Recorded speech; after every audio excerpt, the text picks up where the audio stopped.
guys, it's Vanessa from To The Brim, and I am here tonight to do a video about finding your niche.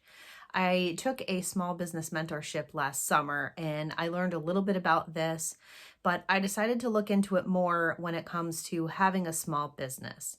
This is important if you're selling on Etsy. I've also been looking into doing some videos about whether or not it's good to put all of your eggs in the Etsy basket, and I don't think that it is, but that's where a lot of people start. So we're going to go with that example today. Half of the world's population that is of working age either owns or works for a small business. That's a lot of people, and that's a lot of small businesses. While it may seem better to appeal to a broad number of people and please everyone, that's not really the best way to go about it. In a world that is saturated with small businesses, you want to find a specific focus.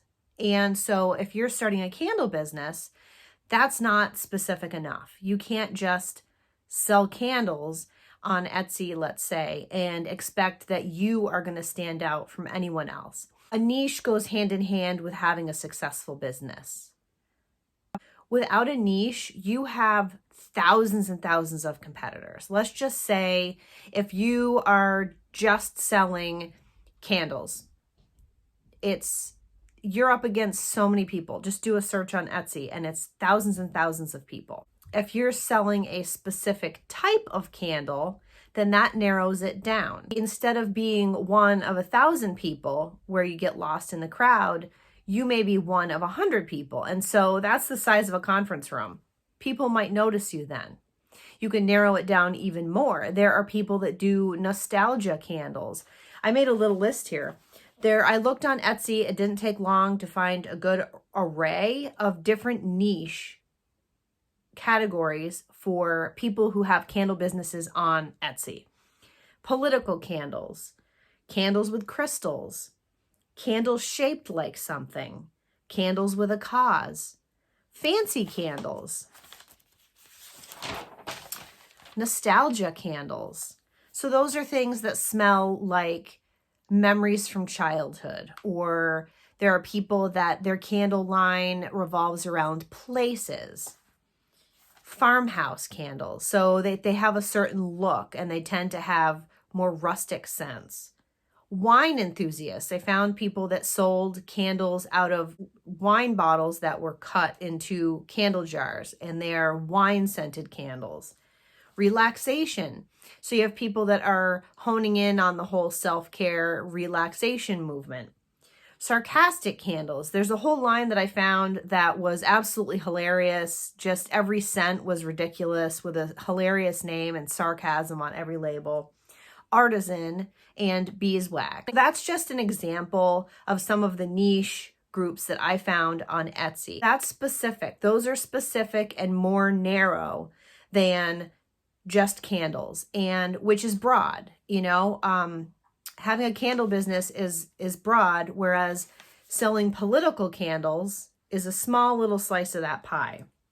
Selling candles with a sarcastic saying, that's a tiny little piece of the pie. So if you're listing candles that are sarcastic or, jokes or whatever, people are going to search for sarcastic candle, and that is a very narrow search, and they're already going to know what they want when they find your candle.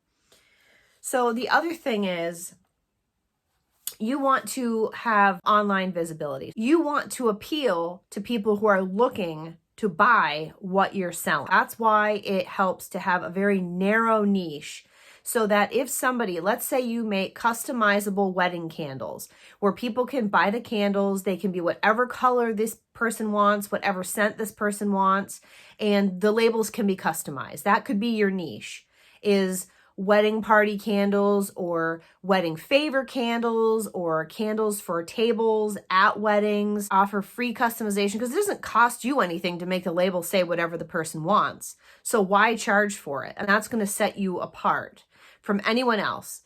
Free customization for weddings, baby showers, birthdays, anniversaries, retirement, whatever. that's a niche because people are going to specifically search for wedding party candle, retirement candle, anniversary candle, things like that. Finding a niche makes it easier for people to find what you are selling.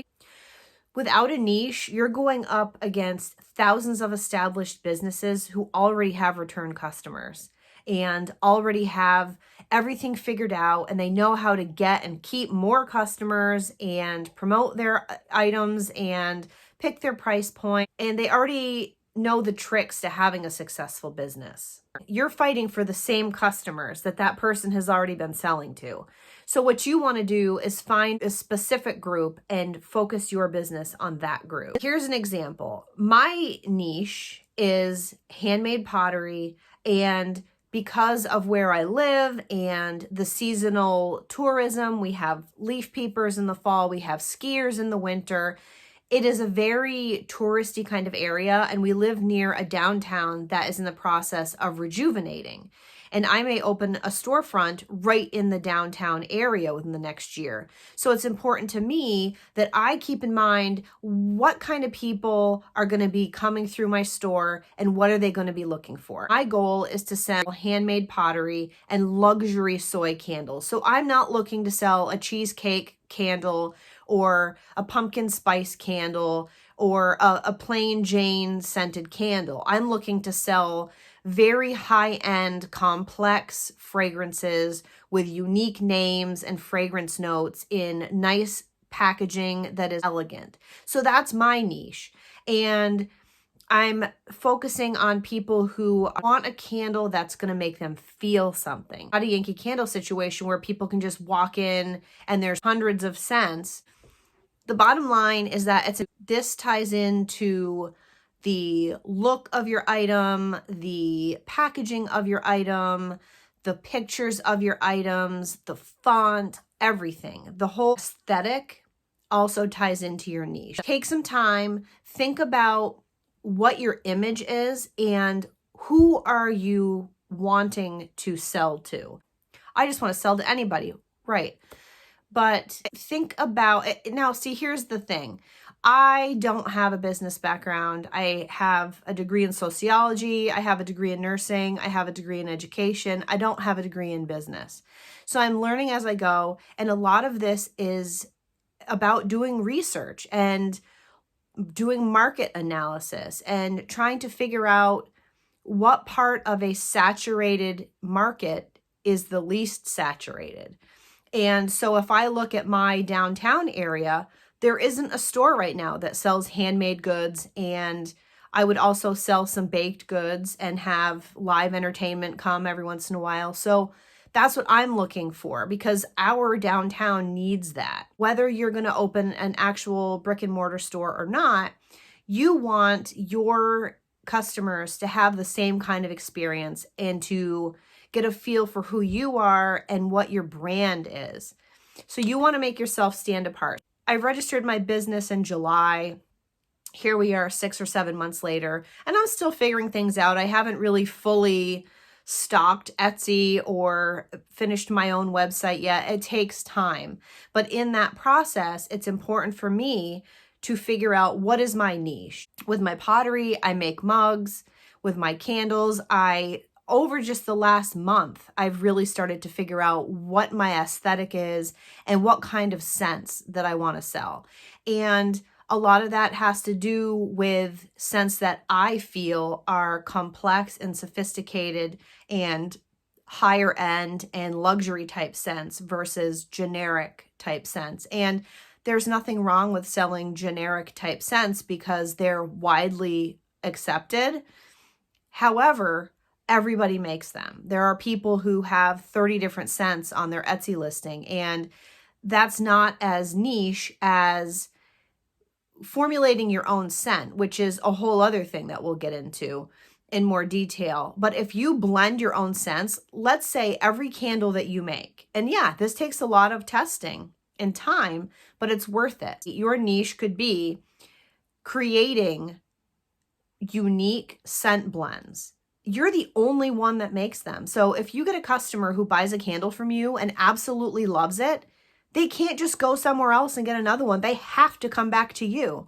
So that's a great niche to be in, because there are not very many people who do custom blends of fragrances and for their whole line. I mean, that would be epic. Search on Etsy. If that's where you sell, search on Etsy, just scroll through, and you're going to see all different kinds of candles and all different kinds of packaging and labels and scents, and you will get an idea of the seller's aesthetic by looking at the pictures and the scents and the feeling that you get when you look at their stuff. And so part of having a business is taking the time to look at what other people are doing, to get ideas for yourself, not to steal what they're doing. It's important to find your niche so that you can narrow in on selling what you have to people that want to buy it.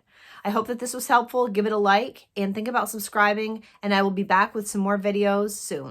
I'll see you guys later. Bye.